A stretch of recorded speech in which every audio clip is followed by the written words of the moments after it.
एक साधारण मनुष्य में और एक सम्यक संबुद्ध में, एक बुद्धत्व को प्राप्त कर चुके हुए साधु में क्या अंतर है? अंतर इस बात का नहीं है कि वह हमारी तरह दिखाई देता है, हमारी तरह कपड़े पहनता है, हमारी तरह बातचीत करता है, हमारी तरह इस संसार में विचरता है। बुद्धत्व प्राप्ति करने के बाद साधु या एक सम्यक संबुद्ध जो इस संसार में ही हमारी ही तरह विचर रहा है, हमारी ही तरह किसी माँ बाप के जरिए पैदा हुआ है, जो सबसे बड़ा अंतर है वह है बोधिचित्त। बोधिचित्त को अक्सर ही हम अपनी बातचीत में कहते हैं, इस शब्द का इस्तेमाल करते हैं, लेकिन बोधिचित्त क्या है? इस पर आज विचार करते हैं कि बोधिचित्त क्या होता है और अपने जीवन में, अपने रोजमर्रा के जीवन में जो भी कार्यकलाप हम करते हैं उसमें अपने बोधिचित्त को किस तरह से जगाया जा सकता है, किस तरह अपने बोधिचित्त के ऊपर काम किया जा सकता है, उसको तराशा जा सकता है और अपने चित्त को, जो कोयले की खान से निकला हुआ एक खुट्टल पत्थर है और जिस खुट्टल पत्थर को हमारे गुरु ने हमको अपना लिया है और हमको यह बात स्पष्ट कर दी है कि यह खुट्टल पत्थर के अंदर चमक पैदा हो सकती है। आपने देखा हो ना कि मनुष्य को जब हीरा मिलता है तो हीरा किसको मिलता है? हम भी तो रास्ते पर चलते हैं, हम भी अगर कोयले की खानों में चले जाएं, हम भी अगर साउथ अफ्रीका के उन जगहों में चले जाएं जहां हीरा पत्थर पाया जाता है, कौन लोग हीरा पत्थर को पाते हैं? क्या सभी लोग साउथ अफ्रीका जाकर हीरे के पत्थर को ले आते हैं? हीरे के पत्थर को देखने के लिए भी पारखी की नजर चाहिए। सबको हीरे का पत्थर नहीं दिखाई देता। अगर हम साउथ अफ्रीका के उन जंगलों में चले भी जाएं जहां कोयले की खानें कभी रही होंगी, जहां पारखी लोग जाते हैं और उनको वह पत्थर मिल जाता है और सभी लोग इसी दावे से जाते हैं कि वह पारखी हैं। पारखी कौन है? आध्यात्म में पारखी की नजर गुरु की होती है, बुद्ध पुरुष की होती है और इसीलिए तो संसार में गुरु विचरता है। संसार में बुद्ध जब चलते हैं तो ऐसा तो नहीं है कि सभी को अपना लेते हैं या सब उनसे जुड़ जाते हैं। पारखी की नजर गुरु की होती है और जब वो किसी पर दया दृष्टि डालता है, किसी को अपना हाथ दे देता है पकड़ने को या किसी का हाथ पकड़ लेता है, तो समझो कि किसी पारखी ने किसी खुट्टल पत्थर को, हीरे के पत्थर को, यह संभावना से पकड़ लिया है कि कल को इसमें चमक पैदा होगी। बहुत भाग्यशाली होता है वह जीव जिसको संत सद्गुरु मिलता है, जिसको कोई बुद्ध मिलता है, सम्यक संबुद्ध। सम्यक संबुद्ध को समझना होगा। सम्यक इसके आगे से लगा हुआ है। सम्यक का अर्थ होता है जो वर्तमान में विचर रहा है। जो समय का है। सम्यक संबुद्ध जीवित गुरु। सम्यक संबुद्ध के अर्थ को गहरे में अपने हृदय में बैठा कर रखना चाहिए। जो यह कहता है कि गुरु की क्या जरूरत है, गुरु तो तब होते थे, और यह जो यह कह रहा है कि गुरु तो तब होते थे, यह बुद्ध पुरुषों के बगल से गुजर चुका है। अनंत जन्मों की यात्रा है इसकी। इसने बुद्ध पुरुषों के बगल से गुजरते हुए भी यही कहा था कि यह गुरु कहाँ, गुरु तो पहले होते थे। इतिहास में पढ़ने के बाद लोग कहते हैं कि गुरु तो वह थे, अब गुरु कहाँ। यह मन की धोखेबाजी है, यह मन की चाल है। तो जब कोई सम्यक संबुद्ध हाथ पकड़ ले, जब कोई सम्यक संबुद्ध की दृष्टि पड़ जाए और वह हमको अपना ले, तो एक खुट्टल पत्थर की तरह उसने हमें अपनाया है, यह जानकर, क्योंकि उसकी नज़र पारखी की है। और उसकी नज़र सिर्फ संसारी पारखी की नहीं है कि पत्थर खुट्टल भी हो सकता है और हीरा भी हो सकता है। उसने तो अपनाया ही तब है जब उसने अंदर रोशनी देखी है कि हाँ, इसके अंदर यह किरण है कि यह कल को प्रकट हो जाएगी। कर्मों के हिसाब से वह देखता है, ऐसे ही नहीं देखता। हम वहां तक नहीं देख सकते क्योंकि हम तो अपने क्रियाकलापों को ही नहीं देख पा रहे हैं, तो हम क्या देखेंगे? हम अपने ही अंदर नहीं देख पा रहे हैं, हम दूसरे के अंदर क्या देखेंगे? हम अपने को ही नहीं समझ पा रहे हैं। सोचो ना, एक व्यक्ति कहता है कि मुझे तो समझ ही नहीं आ रहा कि यह गुरु है या नहीं है। तुम अपने को अभी तक नहीं समझ पा रहे हो। हर आधे घंटे में, हर 10 मिनट में, हर 1 मिनट के बाद तुम्हारा पारा बदल जाता है, तुम्हारा पारा दूसरी तरफ हो जाता है। अभी तुम सकारात्मक थे, अभी तुम नकारात्मक हो जाते हो। अभी तुम सुखी थे, अभी तुम दुखी हो जाते हो। और तुम किसी सम्यक संबुद्ध को, किसी सद्गुरु को, किसी संत को कहते हो कि हमें समझ में नहीं आ रहा कि यह गुरु है या नहीं है। तुम अपने को ही नहीं समझ पाए अब तक। तुम्हारी जिंदगी के 30 साल बीत गए, 20 साल बीत गए, 50 साल बीत गए, अभी तक तुम्हारे अंदर ऐसे ही आंधी और तूफान चल रहे हैं कि पता नहीं कब कहाँ को चक्रवात आ जाए, पता नहीं कब कौन सी दिशा में हवा का रुख हो जाए, और पता नहीं कहाँ कौन सा बवाल हो जाए। कुछ पता नहीं। घर से निकले हैं किसी अच्छे कार्य के लिए, शाम को लौट कर आते हैं मुंह बनाते हुए, और 1000 गालियां और 1000 फ्रस्ट्रेशन और 1000 कर्म जोड़कर, और फिर कहते हैं कि आज मूड खराब हो गया। उसने मूड खराब कर दिया। कोई और तुम्हारा मूड खराब करेगा?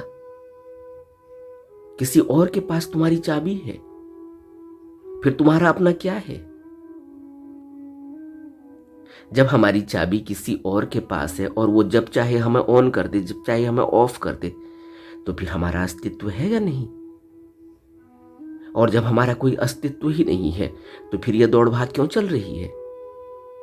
क्या पालेंगे हम? समझना होगा, अपनी जिंदगी को गहरे में समझना होगा। इसीलिए एकांत की जरूरत है, इसीलिए हमें ध्यान की जरूरत है, इसीलिए हमें कोई ऐसा चाहिए जो हमें टॉर्च दिखाए, जो हमें लाइट दिखाए, जो हमें प्रकाश दिखाए। हम अंधकार में हैं और अंधे की तरह टटोल रहे हैं। इंग्लिश में कहते हैं फंबलिंग करना। टटोल टटोल कर चलते हैं। देखा ना कभी किसी अंधे व्यक्ति को टटोल टटोल कर, हाथ लगा लगा कर, अपनी लाठी को इधर उधर हिला डुला कर, अच्छे से ठोक बजा कर देखता है कि आगे मैं चल पाऊंगा, अगला कदम बढ़ाऊं, इससे पहले देख लूं कि अगले कदम पर कोई बाधा तो नहीं। और हम उस अंधे व्यक्ति से भी गए गुजरे हैं। हमारी ऐसी स्थिति भी नहीं कि हम टटोल कर देख सकें आगे की सब कैसा है। क्यों? क्योंकि हमारे अंदर अहंकार इतना है, हमने मान ही लिया है कि हम ठीक हैं। हम गलत कैसे हो सकते हैं?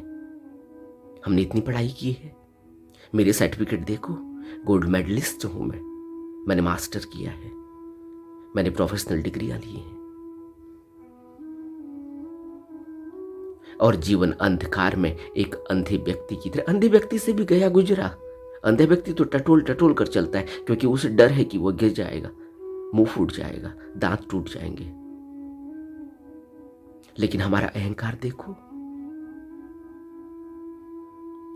और बुद्ध पुरुष हमसे, संत सदगुरु हमारा जब हाथ पकड़ते हैं, हमें जब अपना लेते हैं, तो हमसे क्या कहते हैं कि बोधि चित्त तुम्हारे अंदर है। तराशना होगा, खुट्टल ही पत्थर को तराशना होगा, हीरा बनाना होगा, तब जब चमक निकलेगी तब वो पूरे संसार में उसकी चमक फैल जाएगी। उसकी रश्मियां, उसकी किरणें पूरे संसार को प्रकाशित कर देंगी, आकर्षित कर देंगी। और आपने देखा ना, जब कोई हीरा चमकता है तो उसको फिर उतना ही संभाल कर रखना होता है कि कोई फिर उसमें कोई ऐसा डॉट न लग जाए, कोई ऐसी गंदगी न लग जाए, कोई ऐसा धब्बा न लग जाए। हम सभी का अनुभव है, हम सब संसार में ही रह रहे हैं। कैसे रखते हैं हम अपनी ज्वेलरी को? कितना बढ़िया केस होता है उसका, उसके अंदर कितनी मखमल और रुई लगी होती है ताकि उसमें कोई डॉट, कोई स्पॉट, कोई ऐसा उसमें दाग न लग जाए, कोई धब्बा न लग जाए। संसार में हीरे को हम, ज्वेलरी को हम इतना महत्व देते हैं, लेकिन अपने मन को, अपने चित्त को हमारा कोई महत्व नहीं, उस पर हमारा कोई कंट्रोल नहीं, कोई नियंत्रण नहीं, उसमें कुछ भी। देखते हैं ना आप, कुछ भी खा रहे हैं, कुछ भी खा रहे हैं, जो भी दिखा बाजार में, उसमें से अच्छी सी खुशबू आ रही है, गरम मसाले की खुशबू है, या आजकल तो ऐसे आर्टिफिशियल फ्रेग्रेंस चल गए हैं। खुशबू आनी चाहिए नाक में। पेट भरा है, नहीं भरा है, पेट में जरूरत है, नहीं है, मन ठीक है, नहीं है, वो खाना ठीक है, नहीं है, कहाँ पर खाना है, कहाँ पर नहीं खाना है, वो जगह कैसी है, उससे कोई मतलब नहीं। फिर कुछ भी डाले चले जाओ। अभी कुछ ही दिनों पहले की बात है, मुझे एक व्यक्ति मिलने आए। वो मेरे से कह रहे थे कि मेरे बेटे को मोमो खाने की आदत पड़ गई है, और मोमो खाने की आदत ऐसी पड़ गई है कि रात में वह अपने ऑफिस में जाकर काम करता है और सुबह घर में आकर सो जाता है, फिर शाम को चले जाता है, डिनर करके नहीं जाता, न लेकर जाता है। माँ उसको कहती रहती है, लेकिन उसने कभी सुनी नहीं हमारी। और रात में जब उसका ब्रेक होता है तब वो मोमो खाता है और चाउमीन खाता है और मैगी खाता है।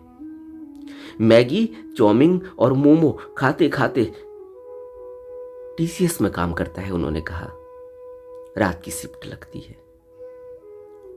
एक आईटी प्रोफेशनल टीसीएस में काम करता है, रात की ड्यूटी है,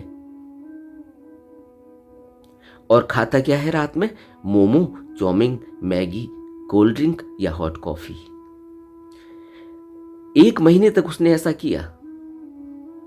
3 महीने में, 1 महीने का अगर ड्यूरेशन मान लें कि ऐसा उसने किया है, 1-2 दिन के अंतराल में या लगातार 1 हफ्ते फिर छोड़कर, फिर ये 3 महीने के अंदर में वो कहते हैं कि उसको मैक्स में, जब उसकी पेशाब बंद हो गई, जब उसकी पोटी बंद हो गई, तो अचानक ही उसको एडमिट करना पड़ गया। और डॉक्टरों ने जो ऑपरेट करके एक गोला निकाला है पेट से, लगभग 10-12 किलो का गोला है, मोमो का गोला। यह बात बड़ी अजीब लगेगी, लेकिन मनुष्य की क्या यह मजबूरी है कि वो क्या खा रहा है?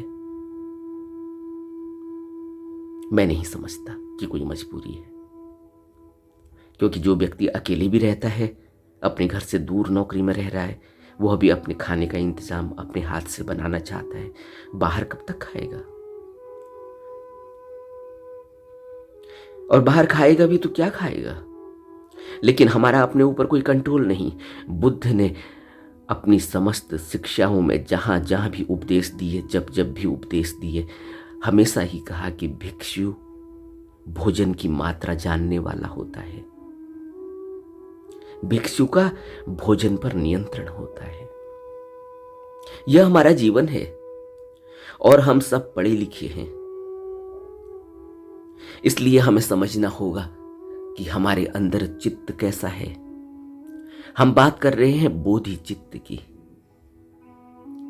और समस्त जीवन का, समस्त संत सद्गुरुओं का, समस्त बुद्ध पुरुषों का एक ही लक्ष्य है कि जन्म मरण से के चक्र से छुटकारा कैसे पाया जाए, भवसागर से मुक्ति कैसे मिले, और सच्चे ज्ञान या बुद्धत्व को प्राप्त करना ही इस मनुष्य का इस धरती पर एकमात्र लक्ष्य है।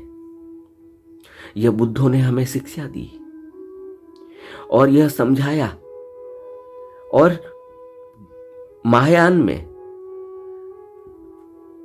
बौद्धों की जो महायान शाखा है, उसमें इस उद्देश्य को निस्वार्थ प्रेरणा के साथ जोड़ दिया गया ताकि सभी चेतन प्राणियों को बुद्धत्व की प्राप्ति के योग्य बनाया जा सके।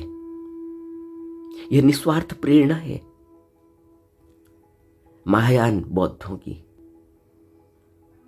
इसी उद्देश्य को बोधि चित्त अर्थात जागृत चित्त कहा गया कि बुद्धत्व की प्राप्ति के योग्य बनाया जा सके सभी चेतन प्राणियों को। चेतन प्राणी के अंदर जब बोधि चित्त के लिए वह काम करेगा, बोधि चित्त के लिए, अपने बोधि चित्त के लिए प्रयास करेगा, उसके मार्गदर्शन का उद्देश्य महायान में बताया गया कि बोधि चित्त यानी जागृत चित्त, यानी होश, यानी अप्रमाद वाला चित्त। और इस प्रेरणा, यह प्रेरणा वह है जिसका किसी अस्थाई भौतिक अथवा व्यक्तिगत लक्ष्य के साथ कोई संबंध नहीं है। जैसे अभी हमने कहा कि यदि आध्यात्मिक मार्ग पर चलने की हमारी इच्छा का उद्देश्य अहम भाव के साथ जुड़ा हुआ है तो वह ज्यादा देर तक ठहर नहीं पाएगा। अहम भाव कि मैं, जबकि मैं अपने को कुछ जानता ही नहीं, मुझे यही पता नहीं चल रहा कि क्या खाना है, मुझे यही पता नहीं चल रहा कि सुबह से शाम तक मैंने कितनी बार गुस्सा कर दिया, किसी को भी कुछ भी बोल दिया। लेकिन जब कोई कुछ भी मुझे बोलता है तो मुझे बड़ा दुख होता है, हर्ट होता है। इतनी बेहोशी की अवस्था अगर है, इतना अहम भाव है, तो फिर बोधि चित्त जिसकी हम बात कर रहे हैं, यह बोधि चित्त की अवस्था बहुत देर तक नहीं ठहर सकेगी। यानी जो हम सुबह ध्यान करते हैं या ध्यान साधना के साथ अपने को जोड़ना चाहते हैं, शाम होते होते हमारा अहम भाव इतना है, हमारा अहंकार इतना है, हमारा मैं भाव इतना है कि पता ही नहीं चलता कि शाम तक वह बोधि चित्त के लिए जो हमने प्रयास किया था, जो हमने ध्यान किया था, वो कहाँ चला गया। सोच रहे हैं आप कि हमारे जीवन की स्थिति क्या है, और इस जीवन में हम अपने आप को इतना गर्दन उठाकर चलते हैं कि हम जैसा कोई दूसरा नहीं। और हम क्या जानते हैं, क्यों बुद्ध पुरुषों को इतनी करुणा है हमारे ऊपर, क्यों इतनी दया है हमारे ऊपर, क्यों संत सतगुरु जब भी इस संसार में आए तो उन्होंने प्राणी मात्र के लिए अपनी जान तक को न्यौछावर कर दिया। उसके बाद भी उन्होंने किसी भी तरह का कोई विरोध नहीं किया कि उनके साथ क्या हो रहा है। क्यों? क्योंकि वह अज्ञानता को देख रहे हैं। और अज्ञानता हमारी कैसी है? अगर अज्ञानता किसी बुजुर्ग व्यक्ति की जिसने पूरा जीवन जी लिया, उसके अंदर भी अभी वैसी ही बुद्धि विकसित हुई है जैसे एक छोटे से बच्चे की, तो फिर इसको अहंकार ही कहा जाएगा। फिर यही कहा जाएगा कि अभी वह आदमी बेहोश है, उसके अंदर भी समझ पैदा नहीं हुई। कुछ दिनों पहले का वाकया है कि मैं अपने एक मित्र से मिलने के लिए बॉम्बे गया। जैसे ही मैं बॉम्बे पहुंचा उनके घर में पहुंचते ही उनका एक छोटा सा बच्चा लगभग 5-6 साल का रहा होगा, उसने मेरे को प्रणाम किया। तभी उनकी वाइफ अंदर से आ गई। उनकी वाइफ ने मेरे को प्रणाम किया और मेरे से कहा कि welcome to financial capital of India. वो बच्चा सुन रहा था कि मम्मी क्या कह रही है। उस समय तो वो कुछ नहीं बोला, ध्यान से सुनता रहा, देखते रहा, मेरी तरफ देखा, अपनी मम्मी की तरफ देखा, फिर मेरे साथ बैठ गया। तभी मैंने पूछा कि क्या नाम है आपका, कौन से स्कूल में पढ़ते हो। तब उसने कहा मेरे को, गुरुजी मम्मी ना फाइनेंशियल कैपिटल ऑफ इंडिया कह रही थी, वह गलत बोल रही थी। इंडिया की कैपिटल तो दिल्ली है जहां से आप आए हो, और हम तो बॉम्बे में रहते हैं। इस छोटे से बच्चे की बुद्धि अभी इतनी ही विकसित हुई है, इसको इतना ही रटाया गया है स्कूल में कि भारत की राजधानी दिल्ली है, बॉम्बे नहीं है। उसने capital, welcome to financial capital of India, उसने फाइनेंशियल वर्ड, उसको पता ही नहीं क्या होता है financial word. Capital of India उसने सुन लिया पीछे से।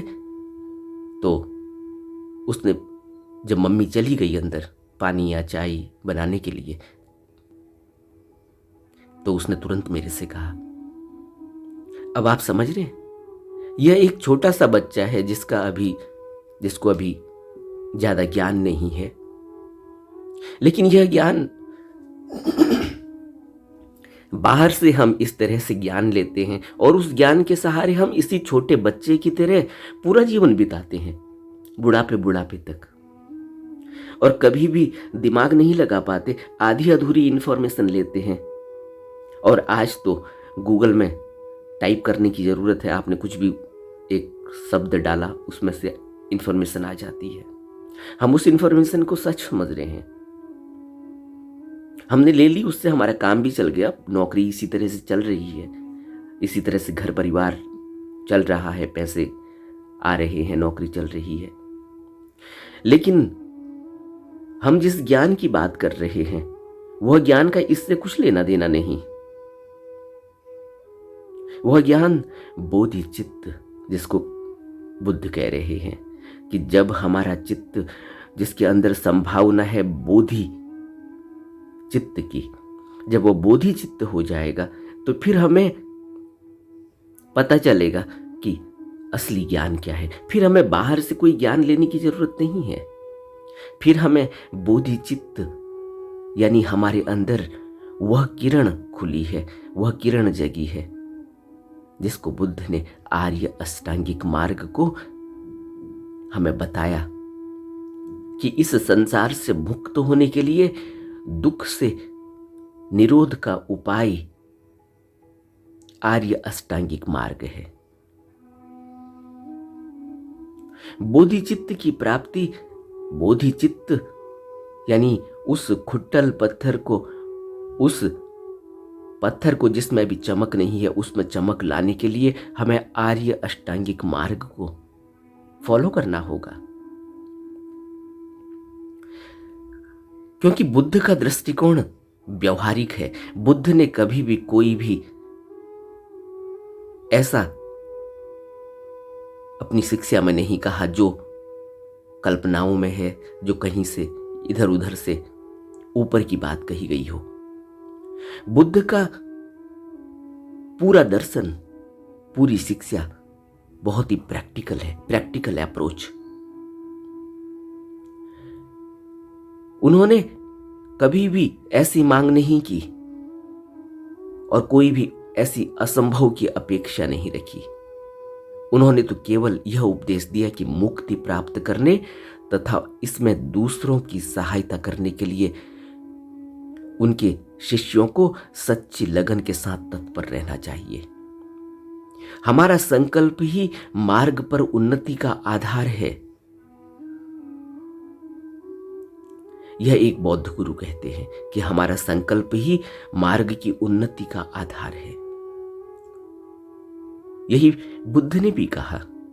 बुद्ध का आर्य अष्टांगिक मार्ग में जब सम्यक संकल्प की बात होती है, और भगवान बुद्ध ने उनके जीवन में उन्होंने खुद संकल्प लेकर, और संकल्प किस तरह का होना चाहिए यह हमें उनके दर्शन में मिलता है, उनके जीवन से मिलता है। एक बौद्ध गुरु पैटुल रिनपोचे कहते हैं कि किसी कार्य को अच्छा या बुरा क्या बनाता है, यह नहीं कि वह कार्य बड़ा है या छोटा अथवा कैसा दिखता है, बल्कि यह कि इसके पीछे आपकी प्रेरणा कैसी है, अच्छी है या बुरी। क्योंकि बोधिचित्त हमारे अंदर की प्रेरणा और भावना से जुड़ा हुआ है। बोधिचित्त ऐसा नहीं है कि मैंने एक व्यक्ति को देखा, उसके कार्यों के हिसाब से मैंने अंदाजा लगाया कि अरे यह तो वेश्या है, इससे मुझे दूर रहना चाहिए। अरे यह तो बहुत बड़ा डाकू है, धोखेबाज है, लुटेरा है, चोर है, इससे मुझे दूर रहना चाहिए। संसार में हम यही करते हैं, लेकिन बोधिचित्त इस तरह से कोई भी निर्णय नहीं लेता।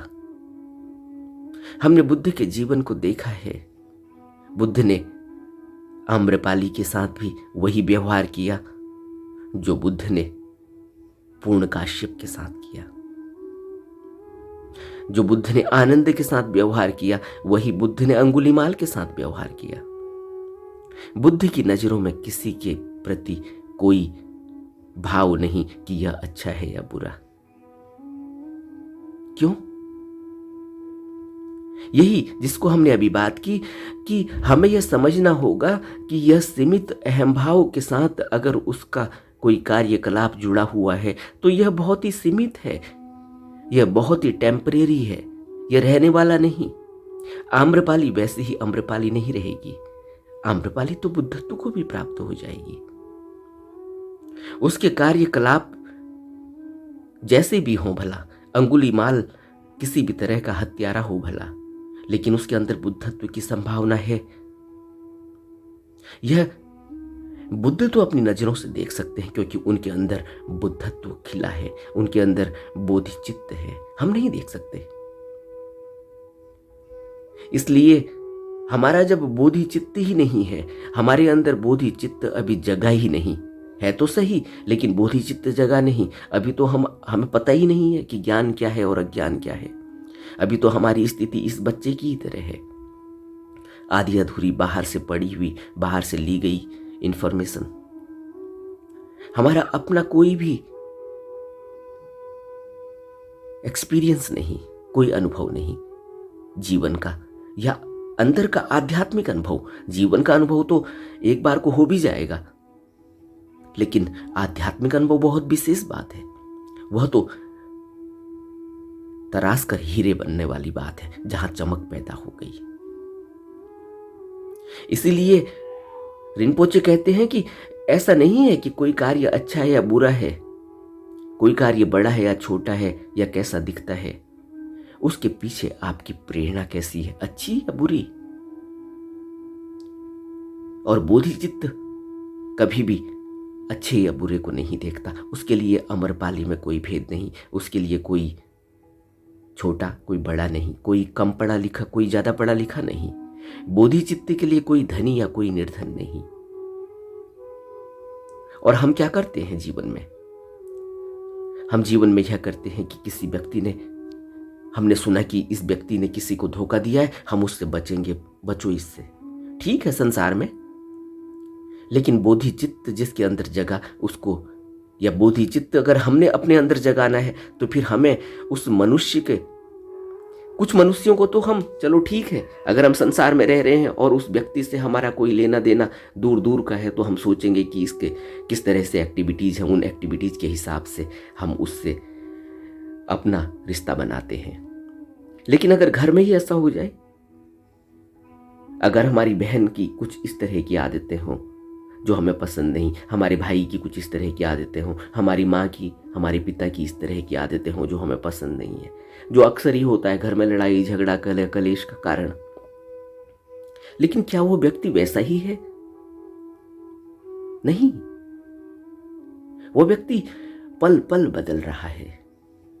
एक छोटा बच्चा जिसकी मैंने अभी बात की, अभी ये कहता है कि financial capital of India, capital of India तो दिल्ली है, मम्मी गलत कह रही है।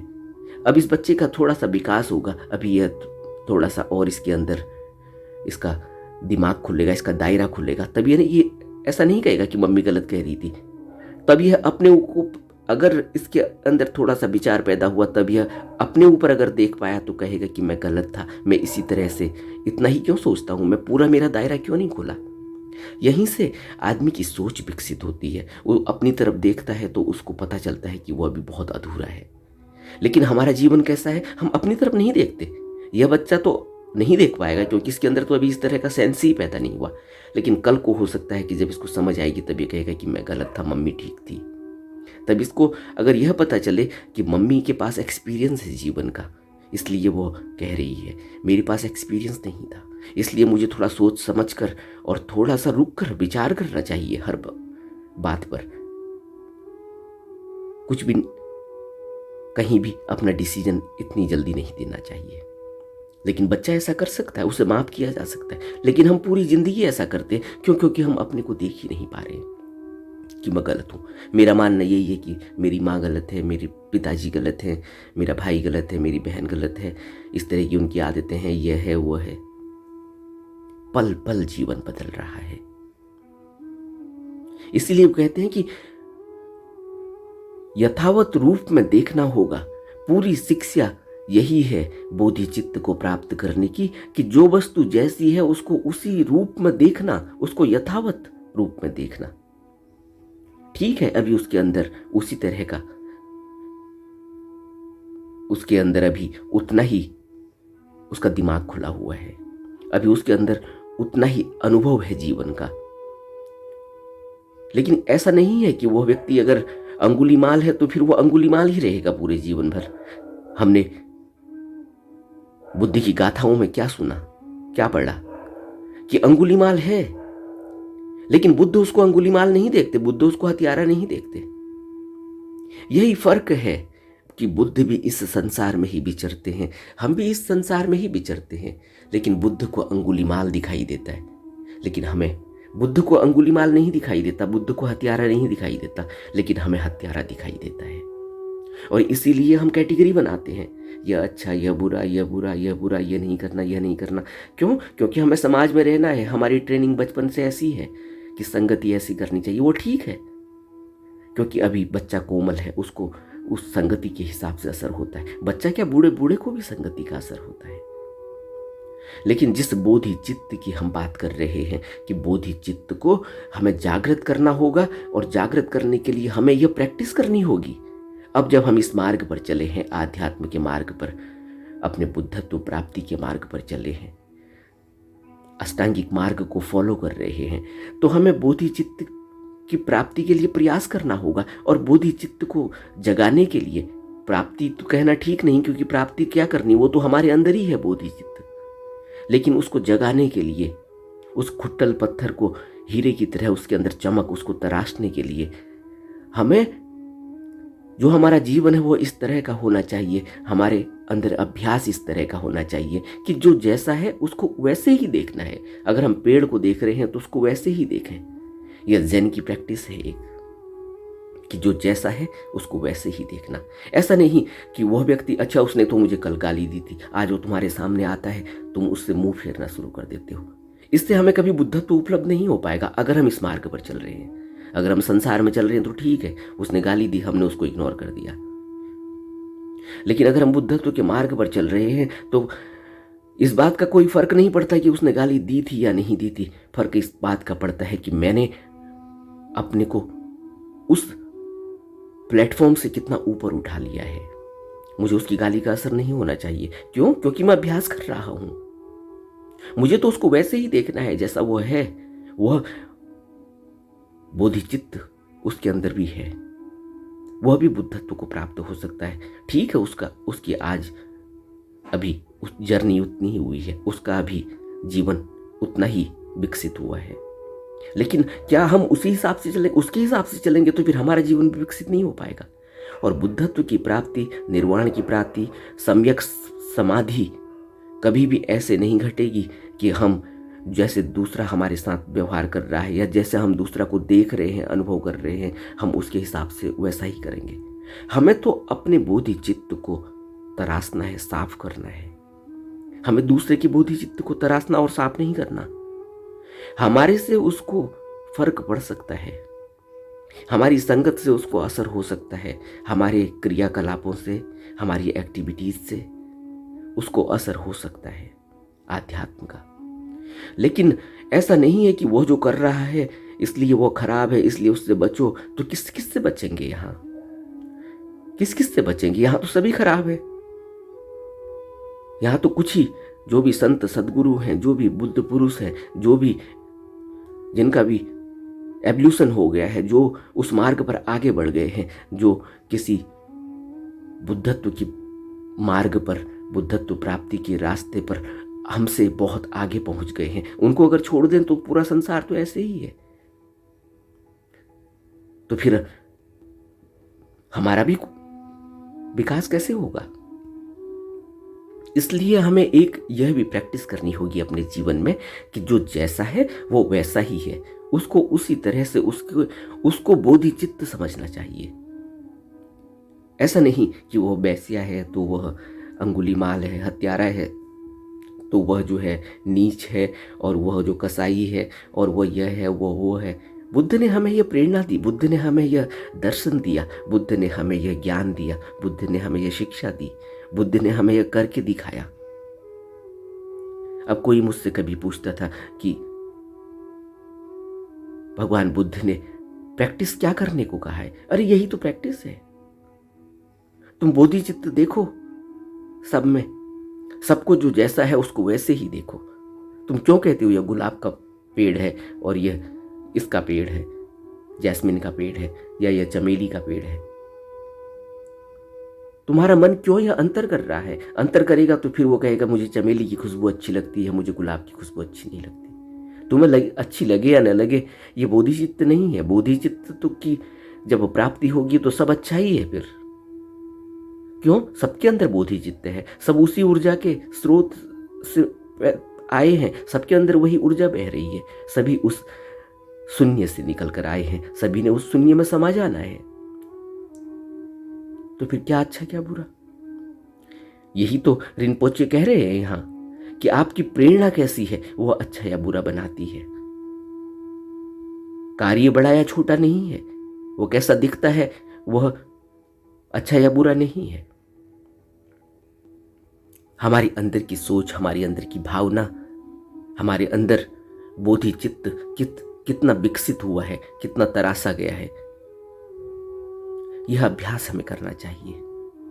और भगवान बुद्ध ने इस अभ्यास, इस बोधिचित्त को जगाने के लिए आर्य अष्टांगिक मार्ग दिया, जिसमें सम्यक संकल्प है, सम्यक प्रज्ञा है, सम्यक दृष्टि जिसको कहते हैं। ये प्रज्ञा के अंग हैं दो, सम्यक दृष्टि और सम्यक संकल्प।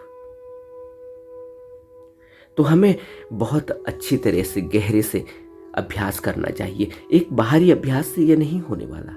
जिस तरह से हम अपने जीवन को चला रहे हैं, हमें तो बहुत गहरे में डुबकी लगानी है। और आर्य अष्टांगिक मार्ग के जो 8 भाग हैं, इन 8 भागों को बहुत अच्छी तरह से अपने जीवन में उतारना है, अभ्यास करना है। सम्यक दृष्टि है, सम्यक संकल्प है, सम्यक वाक है, सम्यक कर्मांत है, सम्यक आजीव है, सम्यक व्यायाम है, सम्यक स्मृति है, सम्यक समाधि है। इस पर हमने ऑलरेडी पहले बहुत बात की हुई है। प्लेलिस्ट में ऑलरेडी इस पर वीडियो बने हुए हैं आर्य अष्टांगिक मार्ग पर। उस पर हम उसको अगर हम देखेंगे तो उससे हमें एक और थोड़ा सा हमारा सेंस डेवलप होगा कि हमें कैसे अभ्यास करना चाहिए। तो हमें बुद्ध की शिक्षाओं को गहरे में समझना चाहिए और अभ्यास, निरंतर अभ्यास करना चाहिए। 24 घंटे का मार्ग है, ऐसा नहीं है कि 1 घंटा बैठ गए फिर 23 घंटे कुछ भी किए। जिसको हमने बात की कि अभी हमें अपना ही पता नहीं, हमारे अंदर इतना भूचाल आया हुआ है, इतना हमारे अंदर चक्रवात चल रहा है। एक पल में हम ठीक होते हैं, एक पल में हम गलत हो जाते हैं, एक पल में हम रोते हैं, एक पल में हम हंसते हैं, एक पल में हमारे अंदर खुशी होती है, एक पल में हमारे अंदर दुख होता है। तो हम हैं कौन? गहरे में अपने को, अपने अंदर डुबकी लगानी चाहिए, अपने अंदर देखना चाहिए। बाहर किसी को न देखें, बाहर किसी के कार्यकलापों पर इतना दिमाग न लगाएं। सारा दिमाग अपने ऊपर, अपनी तरफ लगाएं, तभी बोधिचित्त को तराशा जा सकता है। उसको हीरे की तरह उसके अंदर चमक पैदा की जा सकती है। बोधिचित्त हम लेकर आए हैं, हम सबको मिला है। नमो बुद्धाय।